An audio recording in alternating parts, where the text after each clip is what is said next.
In this guide, I'm going to show you how to fix Firestick audio that's out of sync. This is Miguel from Just Pause, and before we get into this guide, make sure to like the video and subscribe to the channel with all notifications on for more content like this. It really does help out the channel and we'd greatly appreciate it. If you have any questions, just ask them down in the comment section below. I'm going to be doing my best to reply to every single comment down there.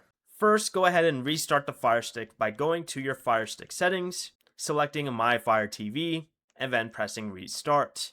Next, you can go back to your main settings page and select display and sounds, go to audio, and select AV sync tuning I meant to say. Then follow the moving ball and clicking sound, then use the left or right buttons to adjust the timing until they match.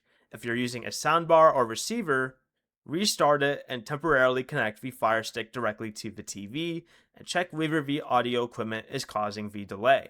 If the issue only happens in one app, what you can do is go back to your main settings, select application, select manage installed applications, select the app, let's say it's Disney Plus, then choose force stop and clear cache. Finally, one more thing you can try is going to My Fire TV, pressing about, and checking for any updates. Before you leave, remember to like the video and subscribe to the channel with all notifications on for more content like this. It really does help out the channel and we'd greatly appreciate it. And if you did have any questions, just ask them down in the comment section below. I'm going to be doing my best to reply to every single comment down there. Peace.